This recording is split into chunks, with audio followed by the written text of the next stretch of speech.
Hi guys, good morning and welcome back to my YouTube channel guys. So for today's video guys, di ako nagluto ko og spaghetti. Sa ako nagluto di ako sa init pa ang langit, init pud ang ahong gidungagan. So di ako nagluto diri sa gawas kay kanang di pa pwede malutoan ang ahong bag-o na hong abuhan kay kuan siya. Bago pa bang hinimo ba? Dali muliki. So adi ako diri nagkamot ko. So, tiis muna ako sa init. Ako sa nang palutuon ng spaghetti noodles. Kainit talaga.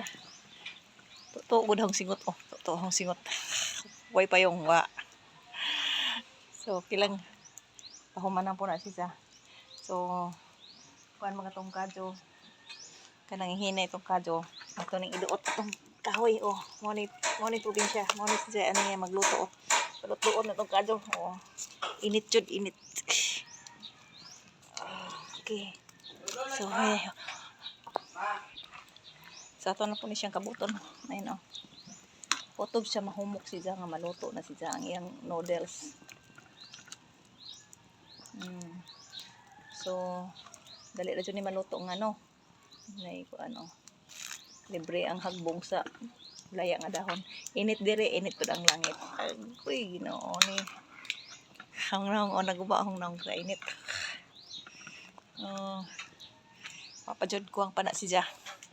So, nang huwaton pagpaluto para okay na siya guys. So, dito na ako magluto ng spaghetti sauce dito sa may gas stove. Kay mahal mang gas, may na naman dari-dari maka tipid-tipid pa. Ay ko skadyo. Daghan pug kahoy.